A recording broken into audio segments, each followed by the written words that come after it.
Welcome to Begrudging Book Club. This is only our second one, so it's going to take me a minute to get my life together, apparently.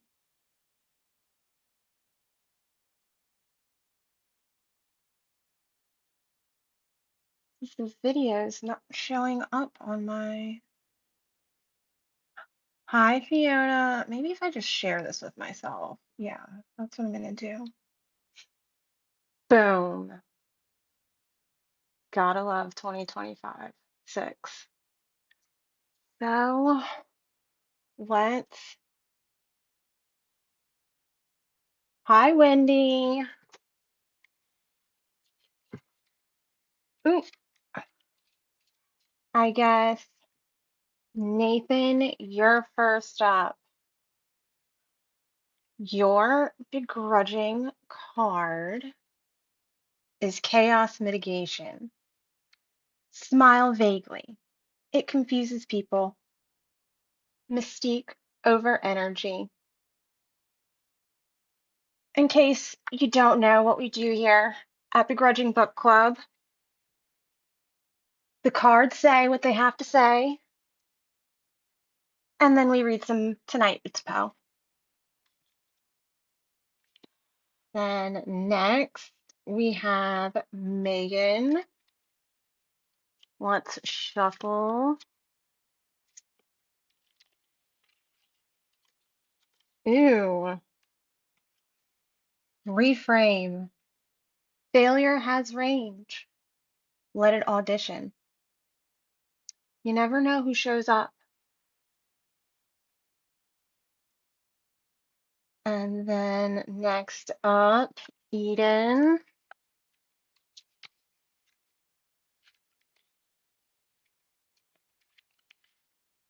We have, oh, you got to reframe too. Rewrite doom in third person. Add better dialogue this time around. Save it for next time.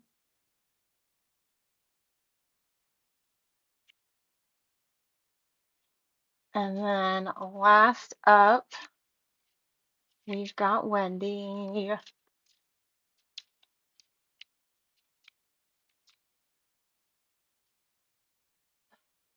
Move, which is good for you because it's daytime where you are. You see, they're not tarot cards, but they know what's going on. Anyways, pace like a philosopher, overthink en route.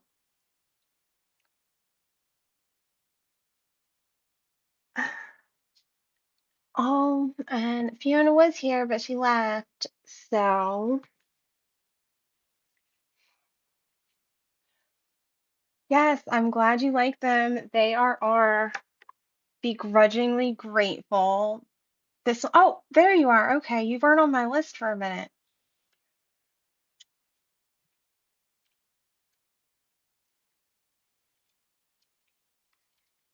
I'm gonna get this one of these days.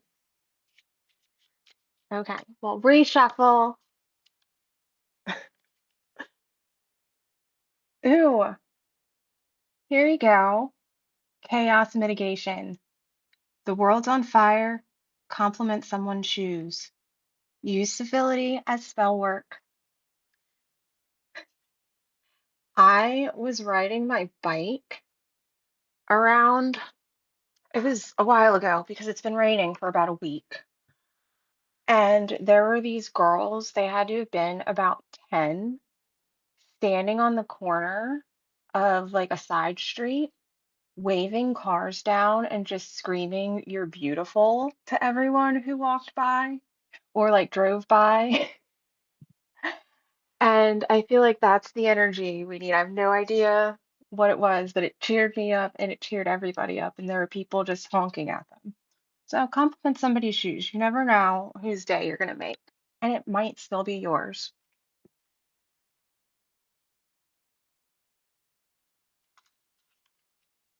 All right. So that's it on the cards for now. Do we have any Poe requests? I can, this has most of the popular, like the greatest hits, but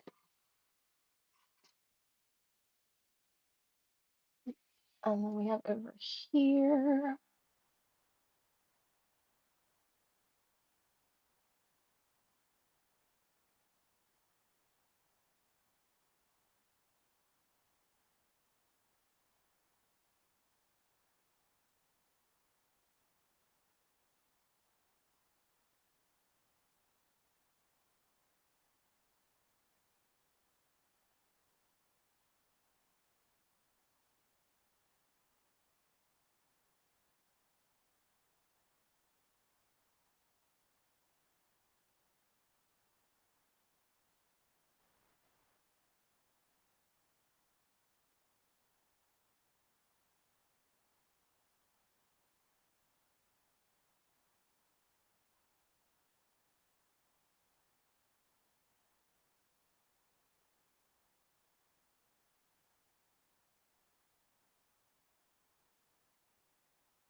Is off.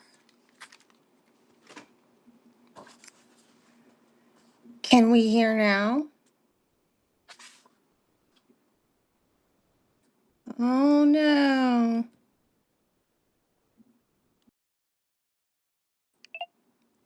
Okay. All right. There we go. We don't need no stinking headphones because you guys aren't talking back. True. Nervous. Very, very dreadfully nervous. I had been and am. But why, will you say, I am mad? The disease has sharpened my senses, not destroyed, not dulled them. Above all, was the sense of hearing acute. I heard all things in the heaven and in the earth. I heard many things in hell. How, then, am I mad? Hearken, or hearken, and observe how healthily, how calmly I can tell you the whole story. It is impossible to say how first the idea entered my brain, but once conceived, it haunted me day and night. Object there was none. Passion there was none. I loved the old man. He had never wronged me. He had never given me insult. For his gold, I had no desire. I think it was his eye. Yes, it was this. He had the eye of a vulture, a pale blue eye with a film over it. Whenever it fell upon me, my blood ran cold. And so by degrees, very gradually, I made up my mind to take the life of the old man, and thus rid myself of the eye forever. Now, this is the point. You fancy me mad. Madmen know nothing, but you should have seen me. You should have seen how wisely I proceeded, with what caution, with what foresight, with what dissimulation I went to work.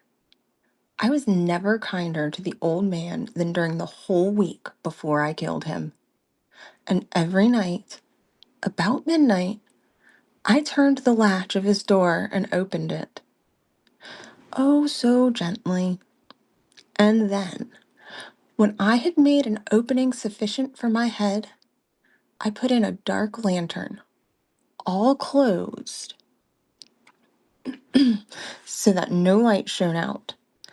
And then I thrust in my head.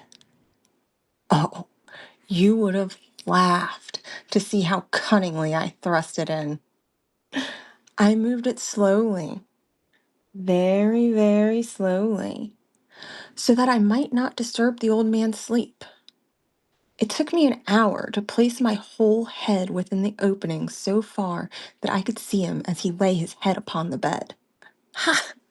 Would a madman have been so wise as this? And then, when my head was well in the room, I undid the lantern cautiously. Oh, so cautiously. Cautiously, for the hinges creaked. I did undid it just so much that a single thin ray fell upon the vulture eye. And this I did for 7 long nights. Every night, just at midnight, but I found the eye always closed. And so it was impossible to do the work, for it was not the old man who vexed me, but his evil eye. And every morning, when the day broke, I went boldly into the chamber and spoke courageously to him, calling him by name in a hearty tone and inquiring how he had passed the night. So you see, he would have been a very profound old man indeed to suspect that every night, just at 12, I looked in upon him while he slept. Upon the 8th night, I was more than usually cautious in opening the door. A watch's minute hand moves more quickly than did mine. Never before that night had I felt the extent. Uh, how did I lose myself? Oh, felt the extent of my own powers, of my sagacity. I could scarcely contain my feelings of triumph. To think that there I was, opening the door, little by little, and he not even to dream of my secret deeds or thoughts. I fairly chuckled at the idea, and perhaps he heard me, for he moved on the bed suddenly, as if startled. Now you may think that I drew back, but no. His room was as pitch black with the thick darkness. Oh, hi, void light. I guess, actually, I need to stop and put my phone on the charger, so we'll stop and pull your card. It's a good time. We are not always good at the pre-preparing. All right.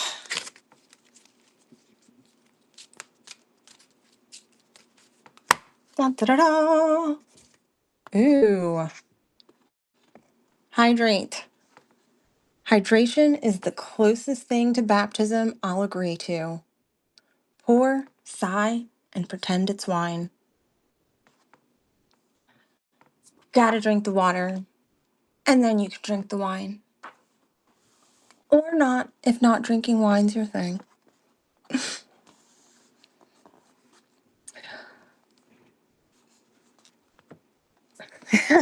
I'm telling you, in order to truly appreciate the wine, you have to appreciate the water. Now, back to where we were. His room was as black as pitch with the thick darkness, for the shutters were close fastened through fear of robbers. And so I knew he could not see the opening of the door. And I kept pushing on, steadily, steadily. I had my head in and was about to open the lantern when my thumb slipped upon the tin fastening, and the old man sprang up in bed, crying out, "Who's there?" I kept quite still and said nothing. For a whole hour, I did not move a muscle. And in the meantime, I did not hear him lie down. He was still sitting up in the bed listening, just as I have done, night after night, hearkening to the death watches in the wall. Presently, I heard a slight groan, and I knew it was the groan of mortal terror. It was not a groan of pain or grief. Oh no. It was the low, stifled sound that arises from the bottom of the soul when overcharged with awe. I knew the sound well. Many a night, just at midnight, when all the world slept, it has welled up from my own bosom, deepening with its dreadful echo the terrors that distracted me. I say I knew it well. I knew what the old man felt and pitied him, although I chuckled at heart. I knew that he had been lying awake ever since the first slight noise, when he had turned in the bed. His fear had been ever since growing upon him. He had been trying to fancy them causeless, but could not. He had been saying to himself, "It is nothing but the wind in the chimney. It is only a mouse crossing the floor." Or, "It is merely a cricket which has made a single chirp." Yes, he had been trying to comfort himself with these suppositions, but he found them all in vain. All in vain, because death, in approaching him, had stalked with his black shadow before him and enveloped the victim. And it was the mournful influence of the unperceived shadow that caused him to feel, although he never saw nor heard, to feel the presence of my head within the room. When I had waited a long time, very patiently, without hearing him lie down, I resolved to open a very, very little crevice in the lantern. So I opened it. You cannot imagine how stealthily, until at length a simple dim ray, like the thread of a spider, shot out from the crevice and fell upon the vulture eye. It was it was open, wide, wide open, and I grew furious as I gazed upon it. I saw it with perfect distinctness, all a dull blue with a hideous veil over it that chilled the very marrow in my bones. I could see nothing else of the old man's face or person, for I had directed the ray as if by instinct, precisely upon the damned spot. And have I not told you that what you mistake for madness is but over acuteness of the sense? Now, I say there came to my ears a low, dull, quick sound, such as a watch makes when enveloped in cotton. I knew that sound well, too. It was the beating of the old man's heart. It increased my fury, as the beating of a drum stimulates the soldier into courage. But even yet, I refrained and kept still. I scarcely breathed. I held the lantern motionless. I tried how steadily I could maintain the ray upon the eve. Meantime, the hellish tattoo of the heart increased. It grew quicker and quicker and louder every instant. The old man's terror must have been extreme. It grew louder, I say, louder every moment. Do you mark me well? I have told you that I am nervous. So I am. And now, at the dead hour of the night, amid the dreadful silence of that old house, so strange a noise as this excited me to an uncontrollable terror. Yet, for some minutes, I know, for some minutes, uh, did I? Oh, I no long, for some minutes longer, I refrained and stood still. But the beating grew louder. I thought the heart must burst. And now, a new anxiety seized me. The sound would be heard by a neighbor. The old man's hour had come. With a loud yell, I threw open the lantern and leapt into the room. He shrieked once only. In an instant, I dragged him to the floor and pulled the heavy bed over him. I then smiled gaily to find the deed so far done. But for many minutes, the heart beat on with a muffled sound. This, however, did not vex me. It would not be heard through the wall. At length it ceased. The old man was dead. I removed the bed, and examined the corpse. Yes, he was stone dead. I placed my hand upon the heart and held it there many minutes. There was no pulsation. He was stone dead. His eye would trouble me no more. If you still think me mad, you will think so no longer when I describe the wise precautions I took for the concealment of the body. The night waned, and I worked hastily, but in silence.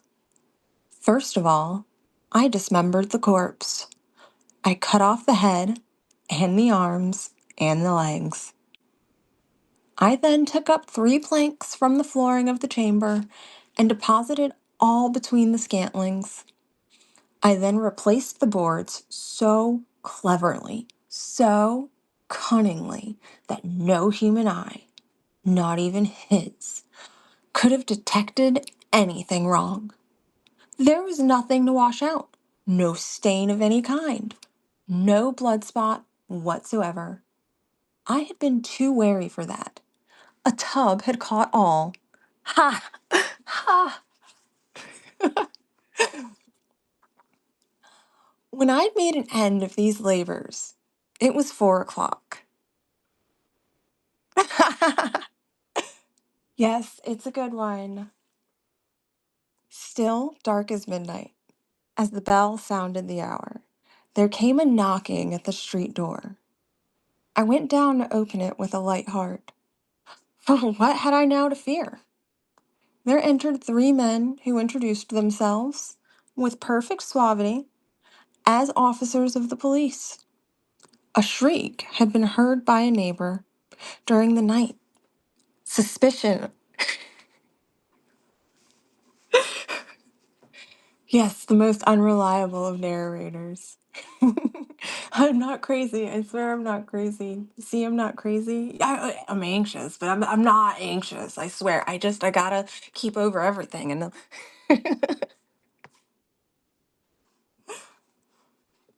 a shriek had been heard by a neighbor during the night.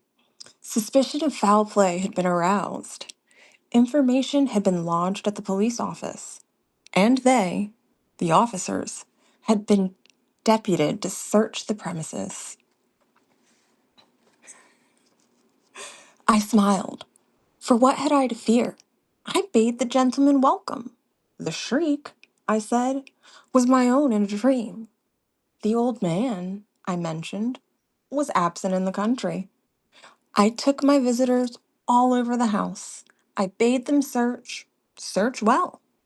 I led them at length to his chamber. I showed them his treasures, secure, undisturbed.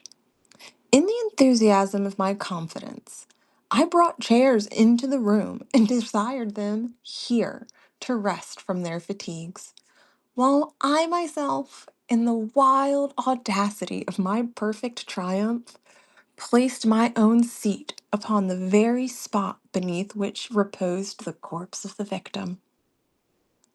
The officers were satisfied. My manner had convinced them. I was singularly at ease. They sat, and while I answered cheerily, they chatted of familiar things. But ere long, I felt myself getting pale and wished them gone. My head ached, and I fancied a ringing in my ears. But still, they sat and still chatted.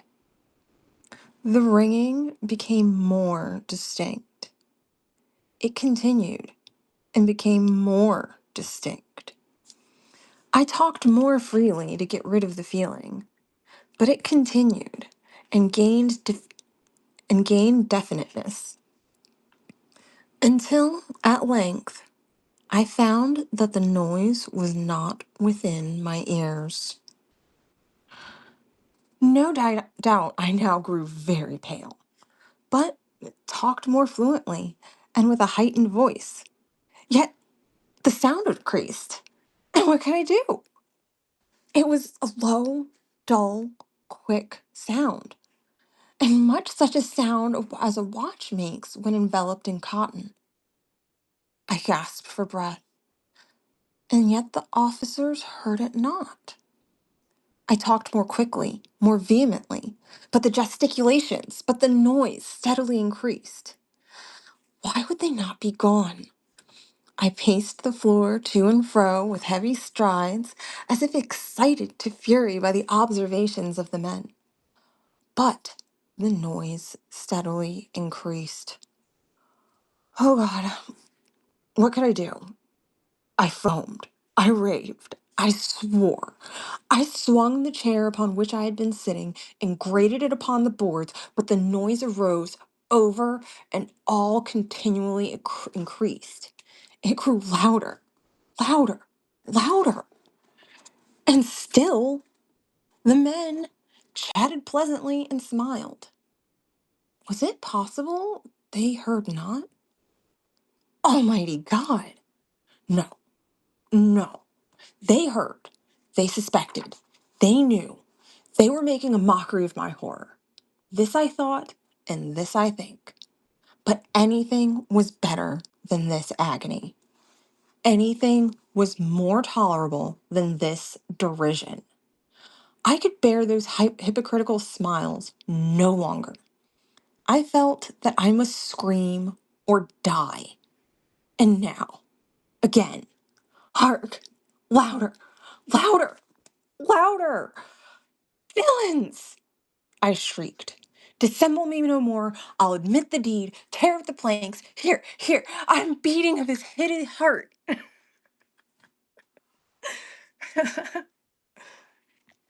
Man, some people, their conscience is just too much.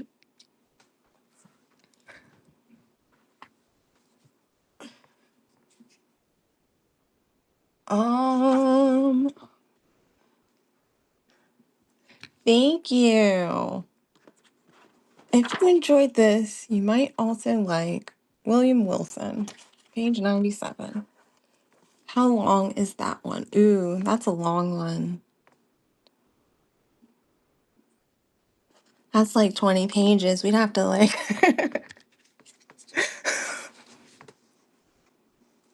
Well, I'm not saying the problem was solely his conscience. I'm just saying he certainly did not think through that very much. If he's going to be the kind of person who is going to freak out like that.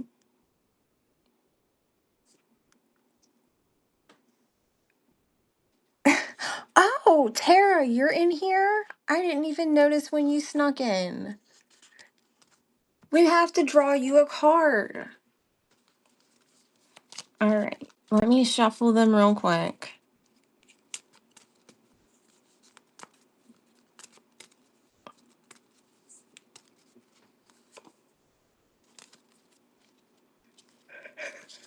Yes, exactly. Boom. Chaos mitigation. Validate, then vanish. Smoke bomb optional. Sometimes you can just say, yeah, goodbye. You don't have to hang out.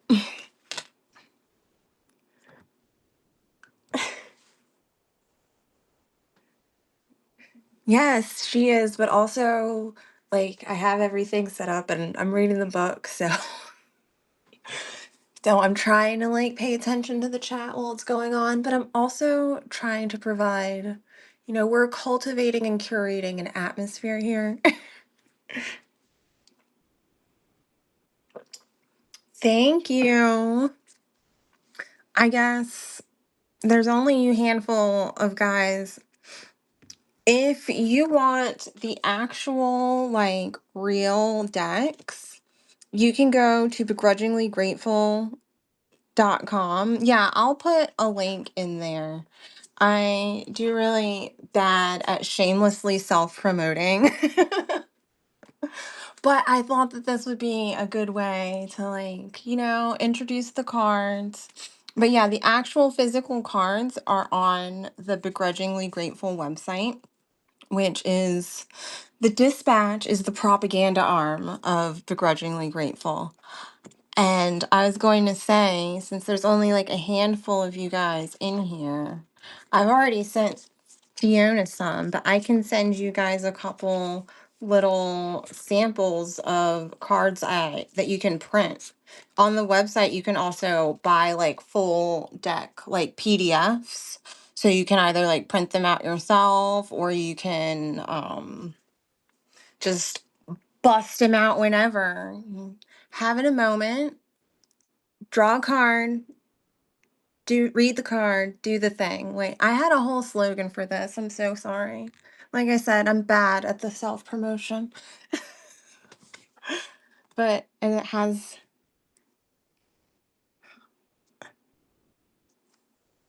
there's that. And so right now there's only the physical anti-stress deck. You can get a printable, there's an affirmation deck with begrudging affirmations. I actually have some like printed out. I can probably read quotes from. And I'm working next on what I'm calling the Oracle of Spite, which yeah, I feel like you're getting the vibes. If not, you will have the vibes by the time we're done here or by the time you check out the Begrudgingly Grateful website.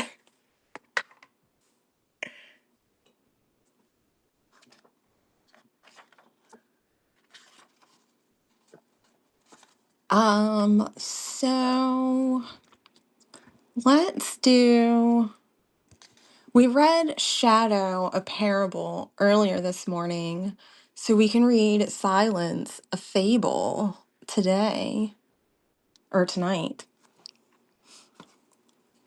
Shadow was fun. Plague times. Plague party.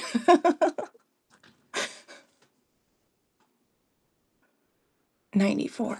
Okay.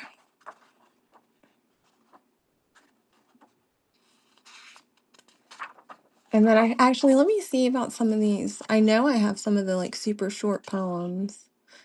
Yeah, they're most of these, the ones on death and resurrection. Surprise, surprise. Ooh, A City in the Sea. That actually sounds more fun.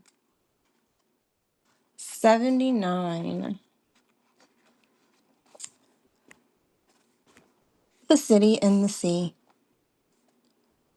Lo, Death has reared himself a throne in a strange city lying alone, far down within the dim west, where the good and the bad and the worst and the best have gone to their eternal rest. Their shrines and palaces and towers, time-eaten towers that tremble not, resemble nothing that is ours, around by lifting winds forgot. Resignedly beneath the sky, the melancholy waters lie. No rays from the holy heaven come down on the long night time of that town, but light from out the lurid sea streams up the turrets silently, gleams up the pinnacles far and free, up domes, up spires, up kingly halls, up fanes, up Babylon-like walls, up shadowy, long forgotten bowers of sculptured ivy and stone flowers, up many and many a marvelous shrine, whose wreathed friezes intertwine the viol, the violet, and the wine. Resignedly beneath the sky, the melancholy waters lie. So blend the turrets and shadows there, that all seem pendulous in air, while from a proud tower in the town, death looks gigantically down. There open flames and gaping graves yawn level with the luminous waves, but not the riches there that lie in each idol's diamond eye. Not the gaily jeweled dead tempt the waters from their bed. For no ripples curl, alas, along that wilderness of glass. No swelling tells the winds that may be upon some far off happier sea. No heavings hint that winds have been on seas less hideously serene. But, lo, a stir is in the air. The wait, there is a movement there, as if the towers had thrown aside and slightly sinking the dull tide, as if their tops had feebly given a void within the filmy heaven. The waves have now a redder glow, the hours are breathing faint and low, and when amid no earthly moans, down, down that town shall settle hence. Hell, rising from 1,000 thrones, shall do it reverence. Oh, it's okay. I was saying my connection was unstable for a sec, but I think we're good. City, it's like, I feel like I have to look into that. It's half a prompt. It's like a city in the sea, so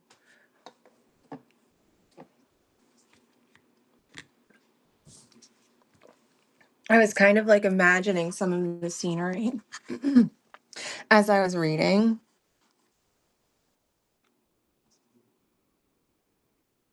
Because some of these I either haven't read or haven't read in so long that I did not remember. Yay! I'm glad you guys are having fun. Let's see. The Imp of the Perverse. How long is that? It's not very long. It sounds like Fiona in the most loving way.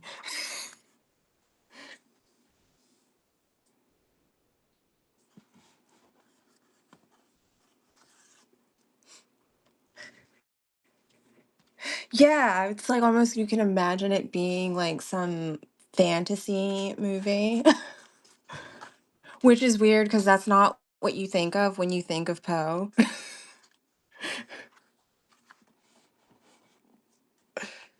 So, 221.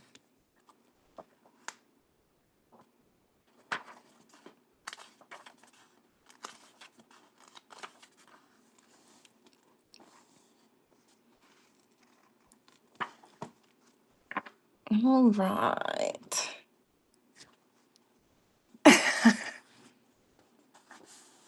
Yeah, and I mean, a lot of his are, they're like weirdly, it's because that's just the OG sad boy, you know. But we love him.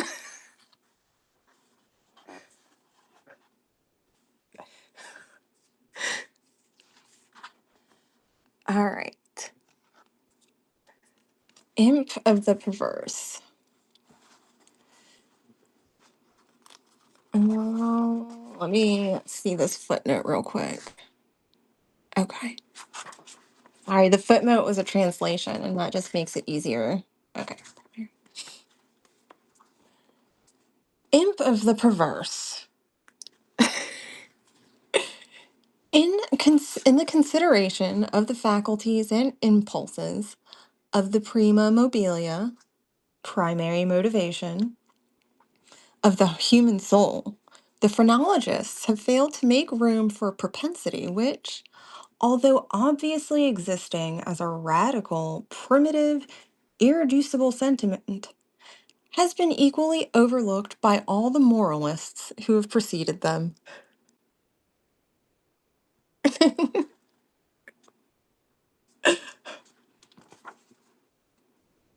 Oh no. Oh, in the pure arrogance of the reason. We have all overlooked it. We have suffered as existence to escape our senses solely through want of belief, of faith, whether it be faith in revelation or faith in the Kabbalah. The idea of it has never occurred to us simply because of its that's like superagration. Okay. We saw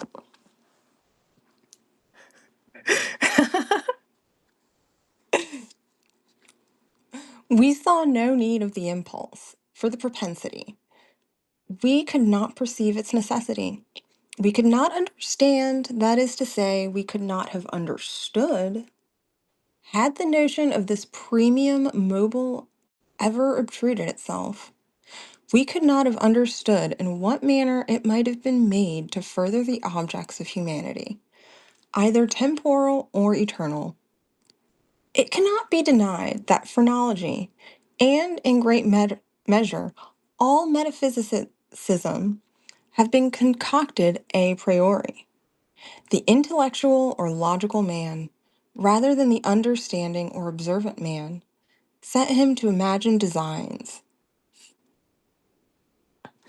That is not even embarrassing. That is totally fine. That's what we're here for. Now you have, and now you have a reason to tune in every Wednesday.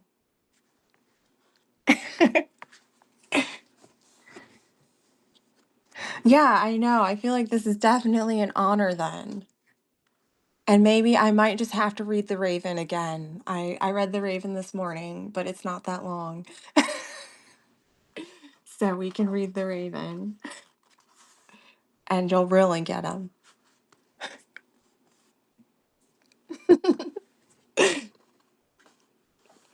All right. The intellectual or logical man, rather than the understanding or observant man, set himself to imagine designs, to dictate purposes to God, having thus fathomed to his satisfactions the intentions of Jehovah. Out of these intentions, he built his innumerable systems of the mind. In the matter of phrenology, for example, we first determined, naturally enough, that it was the design of the deity that man should eat. We then assigned to man an organ of alimentiveness, and this organ is the scourge with which the deity compels man.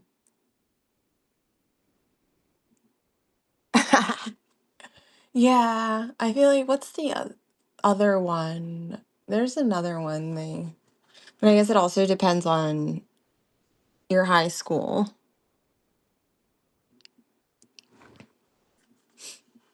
Uh, oh, in which the deity compels man willy nilly. Do we see this?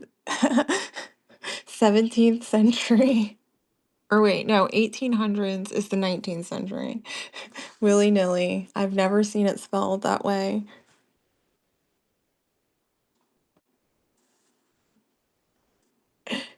Oh man, I forgot. You're a teacher, so I have to be.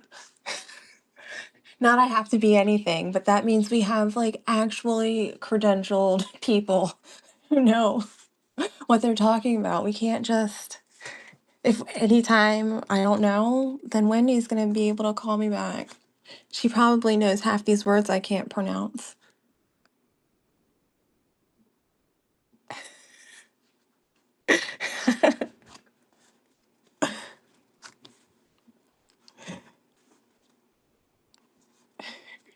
Secondly, having it settled to be God's will that man should continue his species, we discovered an organ of amativeness forthwith. And so with combativeness, with ideality, with causality, with constructiveness.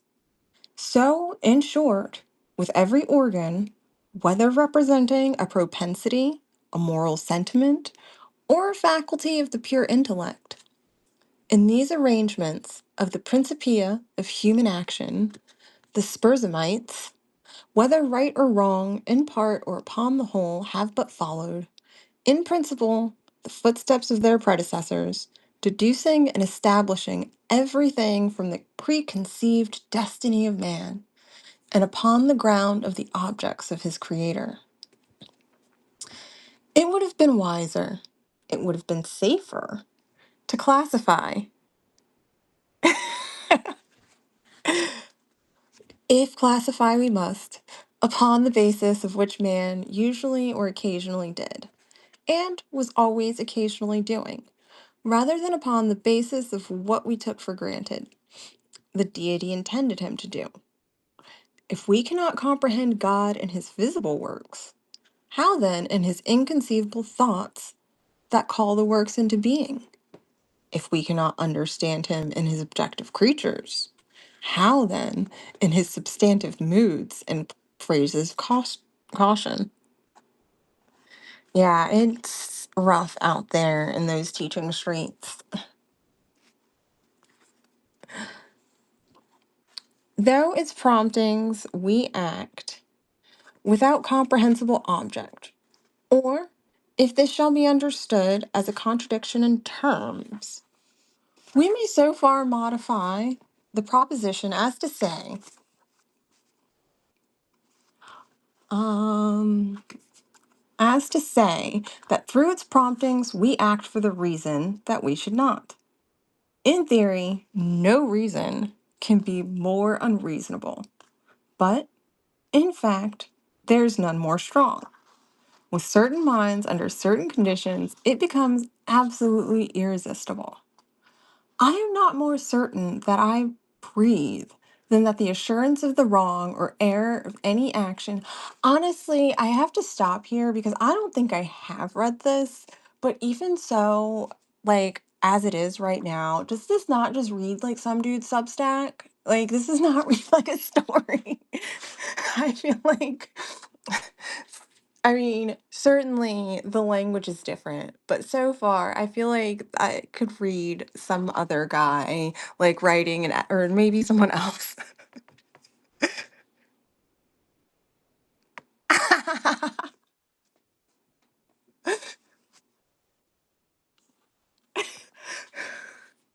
Okay, all right. See, Wendy's over here providing. You said you weren't a teacher anymore, but you're over here schooling us. I mean, we're getting to the end. Well, we're about halfway through. But I just had to say, it really does sound like some dude's rant on Substack. All right. Well, where's my card that helps me? With certain minds, under certain conditions, it becomes absolutely irresistible. I am not more certain that I breathe than the assurance of the wrong or error of any action is often the one unconquerable force which impels us.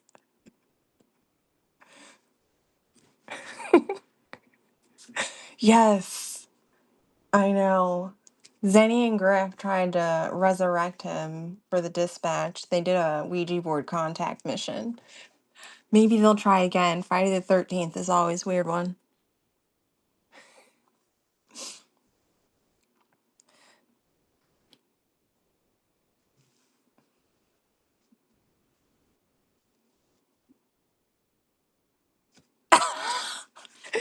Yes. I that is where the seances came because I saw somebody post a note that was like if Oscar Wilde had a Substack, his notes would slap.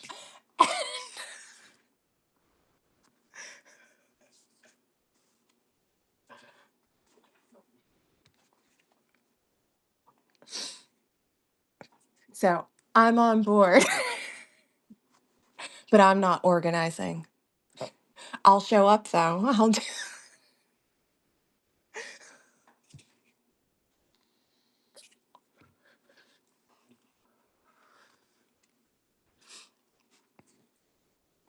But yeah, that's why we thought about trying to perform seances and interview people for the dispatch.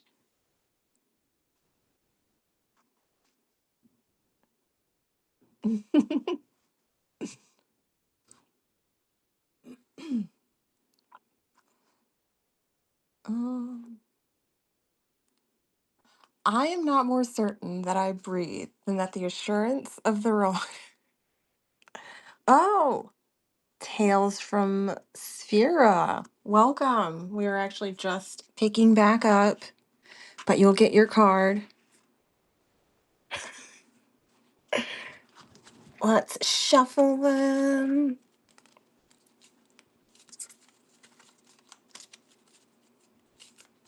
Oh, so these are not tarot cards, but they like to act like them. And this card literally just jumped out. So that's supposed to mean something, right? You have this one, Chaos Mitigation. Pretend your aura has limited data. Save emotional bandwidth for book club.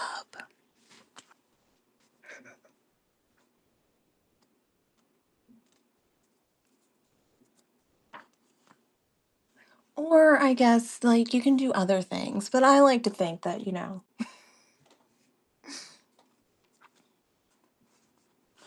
All right, back to it.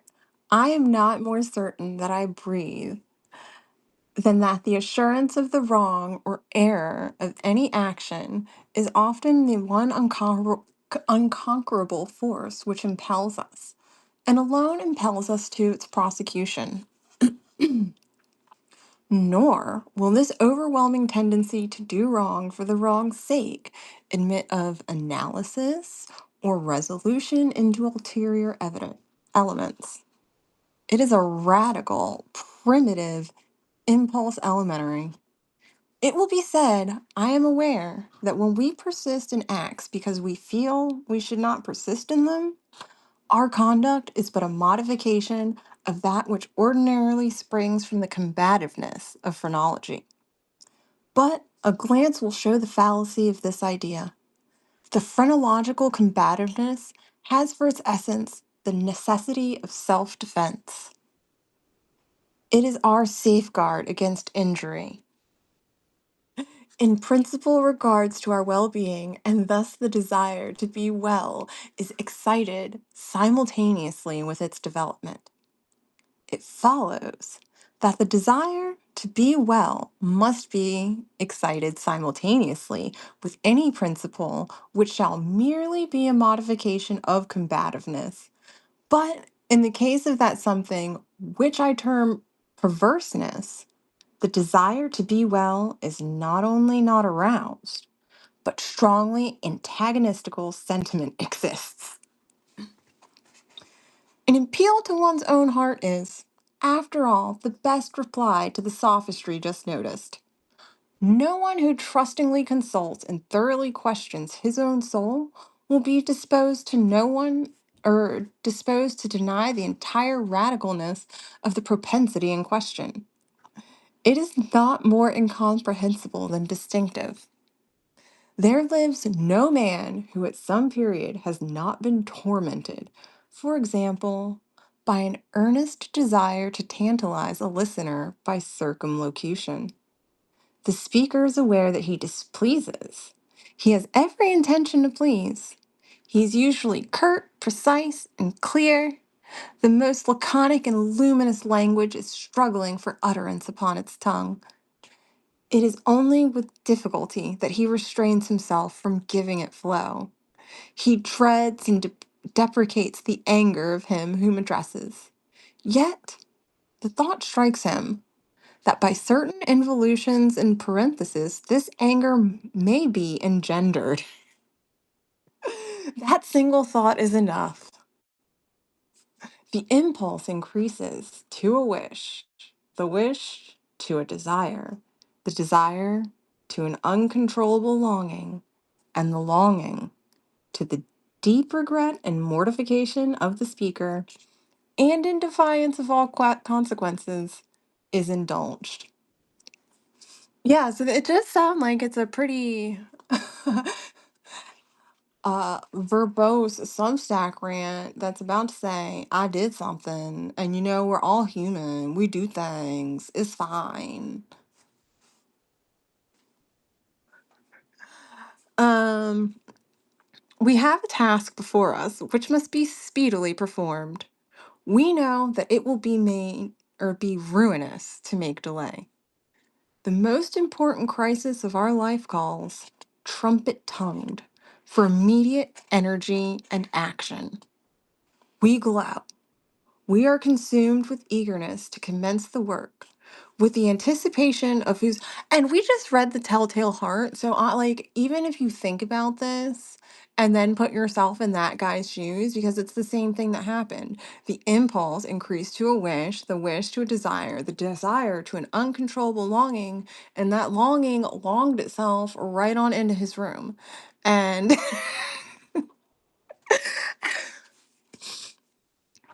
so the universe provided some through lines for us. But I guess, he indulged himself for thinking that he's a little bitch and then it's going to snitch on himself for murder.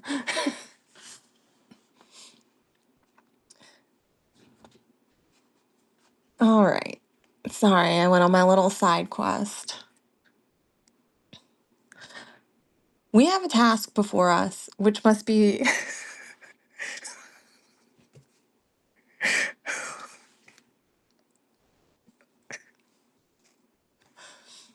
uh, we have a task before us, which must be speedily performed. We know that it will be ruinous to make delay. The most important crisis of our life calls, trumpet tongued, for immediate energy and action. We glow. We are consumed with eagerness to commence the work, with the anticipation of whose glorious result our whole souls are on fire. It must, it shall be undertaken today. And yet, we put it off until tomorrow. And why? There's no answer, except that we feel perverse, using the word with no comprehension of the principle. Tomorrow arrives, and with it a more impatient anxiety to do our duty. But with this very increase, or with this very increase, da, da, da, but with this very increase of anxiety arrives also a nameless, positively fearless.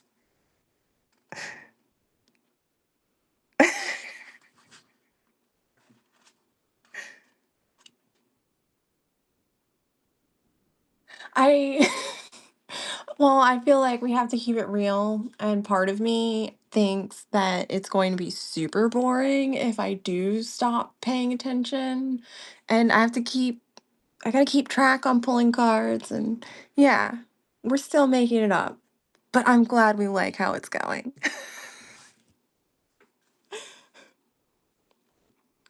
Um,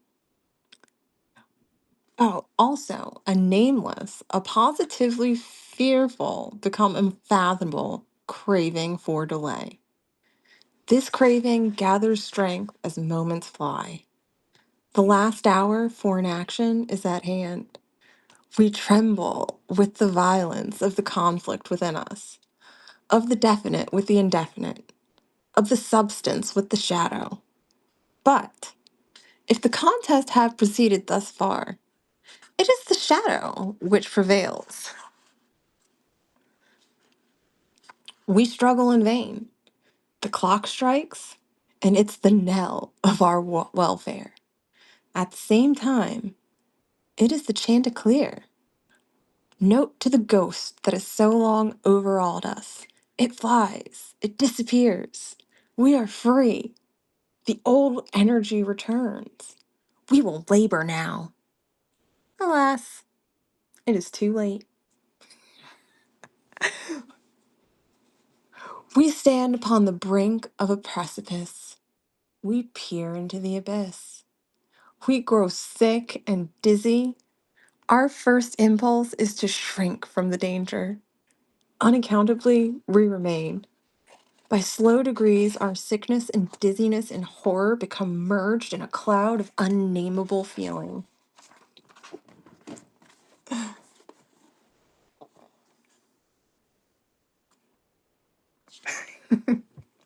Yeah.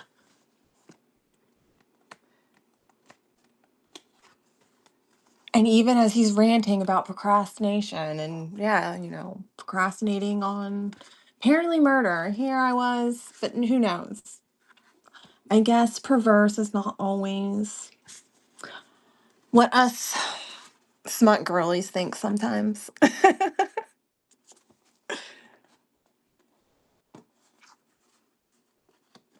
All right. By gradations, still more imperceptible, this cloud assumes shape, as did the vapor from the bottle out which arose the genius in the Arabian Nights. But out of this, our cloud upon the precipice edge grows into palpability, a shape, far more terrible than any genius or any demon of a tale.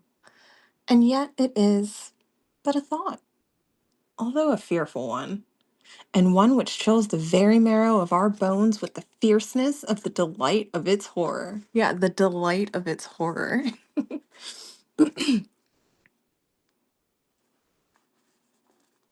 Oh, I guess yeah, Tara, we read The Cask of Amontillado. That was another good one. You'll have to watch this morning.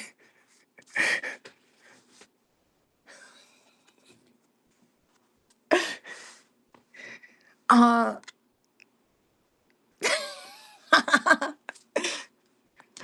he trembles because the spirit is within him. Yes.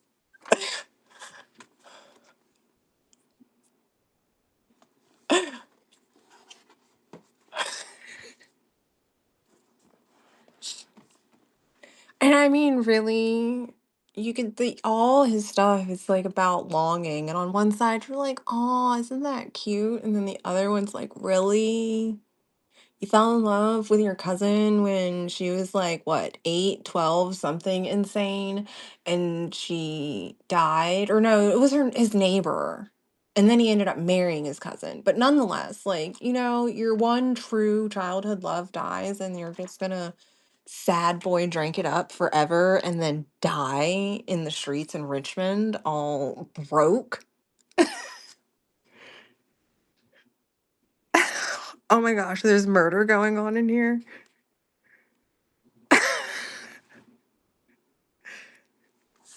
Never.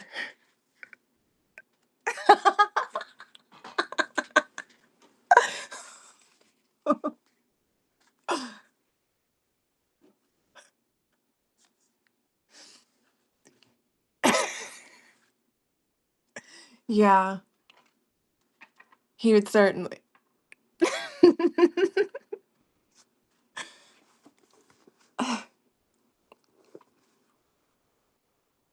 Yeah, the fierceness of the delight of its horror. It is merely the idea of what would be our sensations during the sweeping precipitancy of a fall from such a height. And this fall, this rushing annihilation, for the very reason that it involves that one most ghastly and loathsome of all the most ghastly and loathsome images of death and suffering which have ever presented themselves to our imagination. For this very cause do we now the most vividly desire it. And because the reason violently deters us from the brink, therefore we do the most impetuously approach it. There's no passion in nature so demonically impatient as that of him who, upon shuddering, like a little bitch, upon the edge of a precipice, thus meditates a plunge. Oh, of course. Let's meditate on the edge of the cliff and think about like hurling ourselves.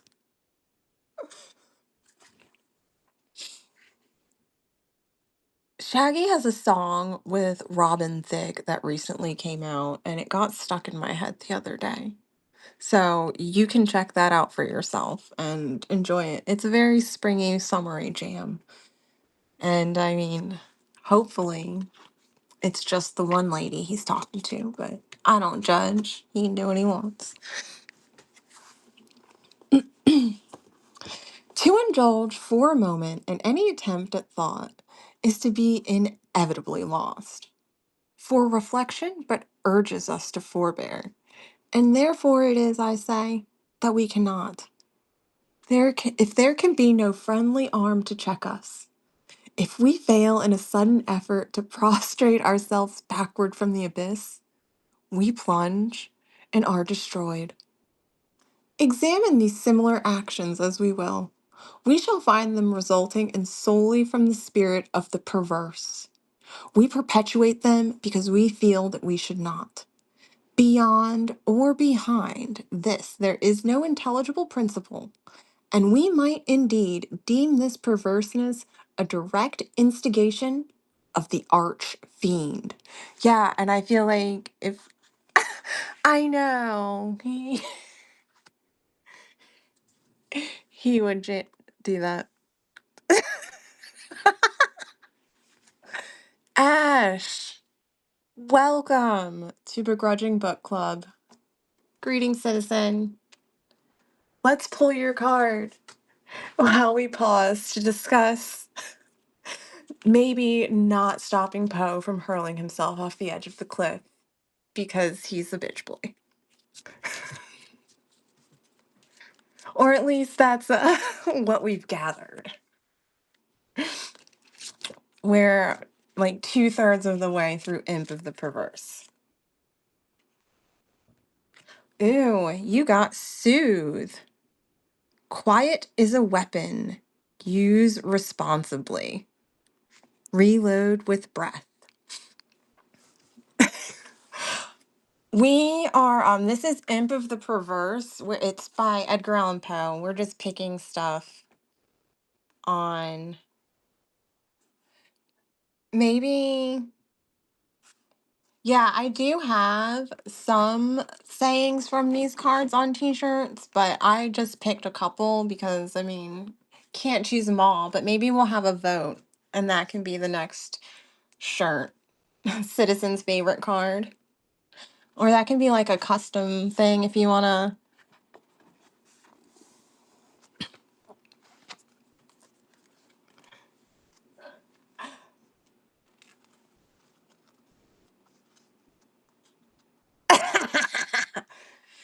And you know what, Ash? We were also discussing, unfortunately, these definitions of perverse and Substack's definition of perverse are not the same. Because right now it's been a rant about. Oh, here let's find that sentence that addresses everything. The impulse increases to a wish, the wish to a desire, the desire to an uncontrollable longing, and the longing to the deep regret and mortification of the speaker, and in defiance of all consequences is indulged.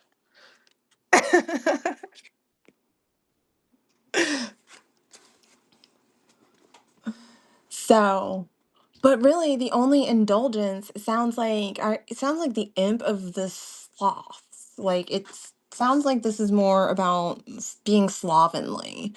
But I guess that's a perverse thing to do to such a glorious thing as your body that you could move, or your mind that you could work and write.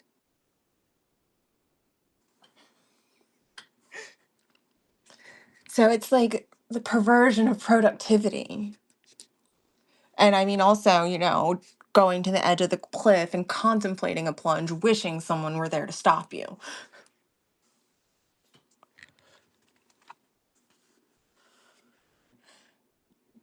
Okay. Examine these actions as well. We shall find them resulting solely from the spirit of the perverse. We perpetuate them because we feel that we should not.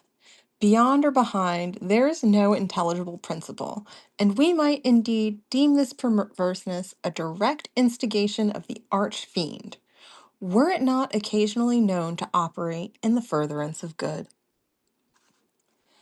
I have said thus much that in some measure I may answer your question, that I may explain to you why I am here, that I may assign to you something that shall at least the faint aspect of a cause for my wearing these fetters and for my tenanting this cell of the condemned.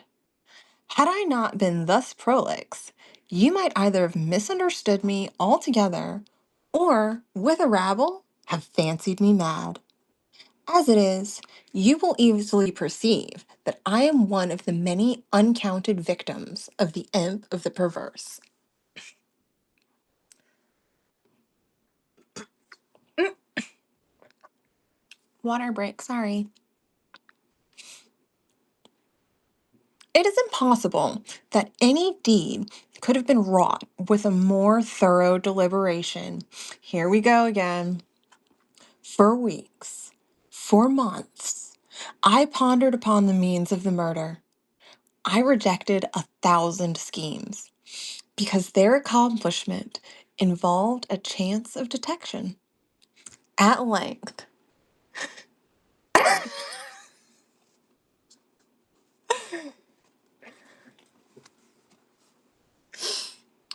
maybe, maybe he can flirt with some of the Substack doms.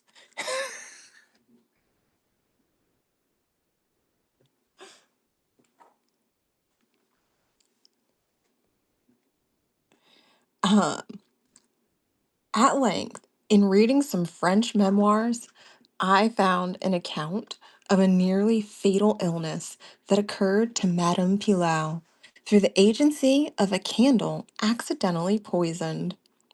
The idea struck my fancy at once. I knew my victim's habit of reading in bed. I knew, too, that his apartment was narrow and ill ventilated, but I need not vex you with impertinent details. I need not describe the easy artifices by which I substituted, in his bedroom candle stand, a wax light of my own making for the one which I there found. The next morning, he was discovered dead in his bed, and the coroner's verdict was death by the visitation of God.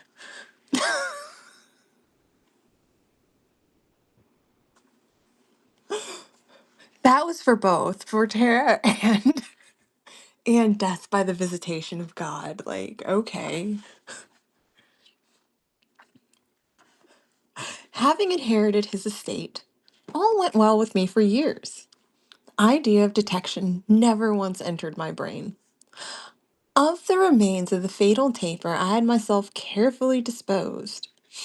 I had no shadow of a clue by which it could be possible to convict, or even to suspect, me of a crime. It is inconceivable how rich a sentiment of satisfaction arose in my bosom as I reflected upon my absolute security. For a very long period of time, I was accustomed to revel in this sentiment. It afforded me more real delight than all the mere worldly advantages accruing from my sin. But there arrived at length an epoch from which the pleasurable feeling grew, by scarcely perceptible gradations, into a haunting and harassing thought. It harassed because it haunted. I could scarcely get rid of it for an instant. It is quite a common thing to be thus annoyed with the ringing in our ears, or rather, in our memories, or the burden of some ordinary song, or some unimpressive snatches from an opera.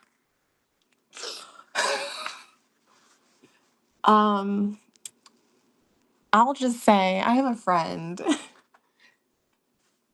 who calls vaginas snatches from time to time. So some unimpressive snatches from an opera.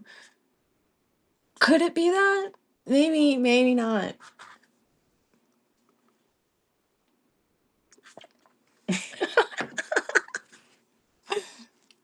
Oh man.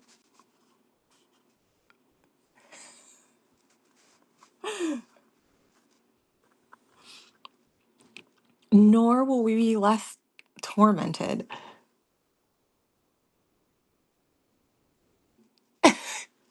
Actually, Fiona, it's Zombie.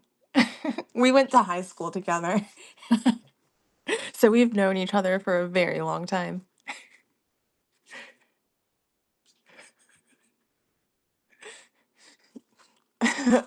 Oh no, it was death by the visitation of unimpressive snatches and God.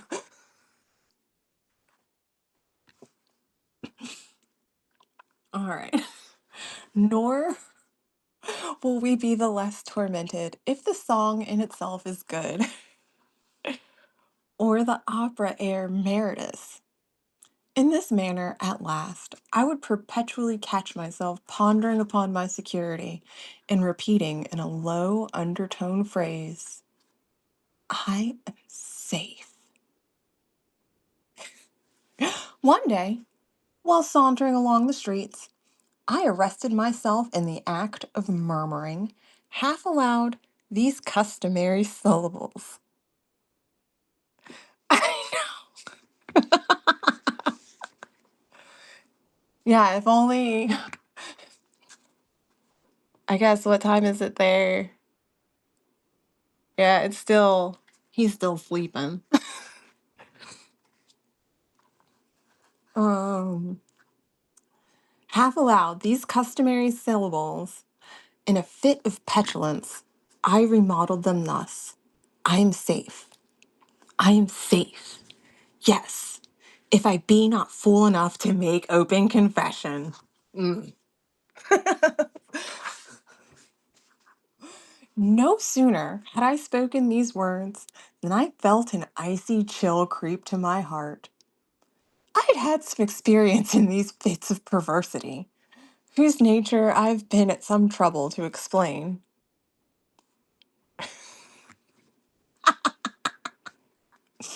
And I remembered well that in no instance I had successfully resisted their attacks. And now, my own casual half suggestion that I might possibly be fool enough to confess the murder of which I had been guilty confronted me, as if the very ghost of him whom I had murdered and beckoned me on to the death. At first, I made an effort to shake off this nightmare of the soul. I walked nightmare of the soul. Oh my god. He really is, man. Let's go.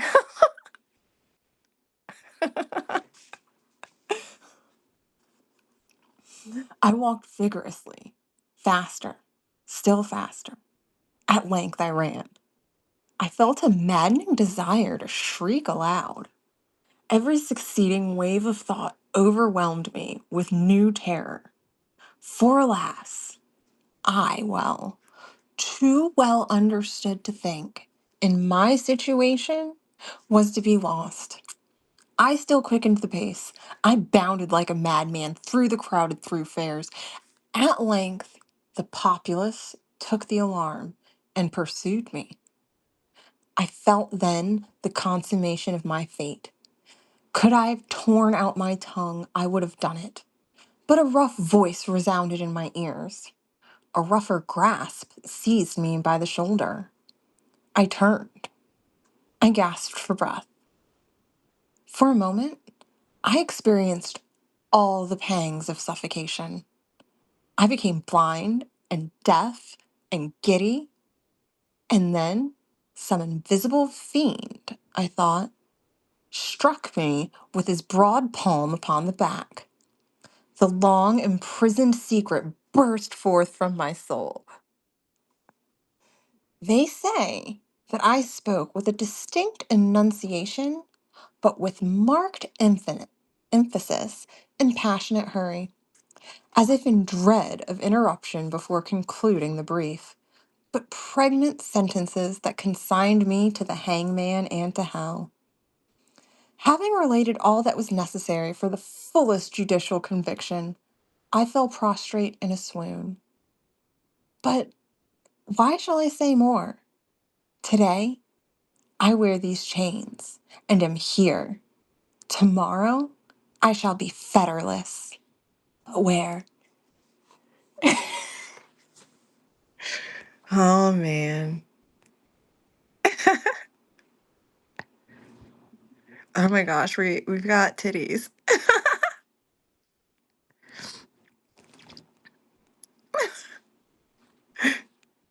Oh my gosh, we have Tara the Terrible Terror.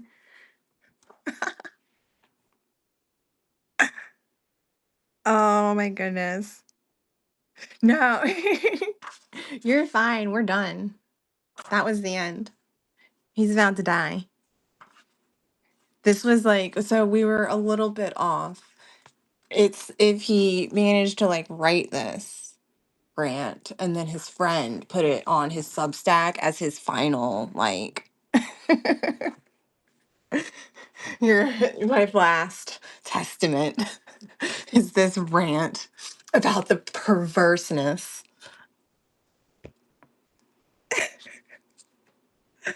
All right. Oh my gosh. It has been an hour and a half. My goodness. Thank you guys. I am terrible. Hold on. Wait, wait, wait. No, actually, hold on. Ooh, I'm not terrible. I can screenshot this list right now. Sorry. This morning's chat, I did not pay attention and I couldn't tag everybody because I will take pictures of your cards or screenshots or whatever and I'll make them part of the post. So that way you can take your vibe with you. Yes, Poe like you haven't learned in school.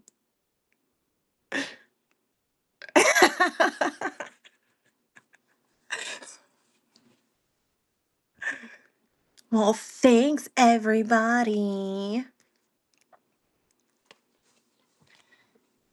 And I will be sure, because I know Wendy asked, I will do the correct thing and I'll post the link for where you can find your own begrudgingly grateful cards and merchandise. Yes, thanks. And I guess now that we know what we're doing, you can do your own research and personal requests, perhaps. Yay, and I'm glad we have new friends. Nice.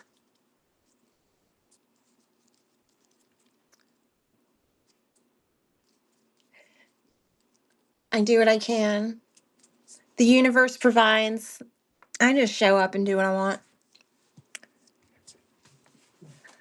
But everyone, good night.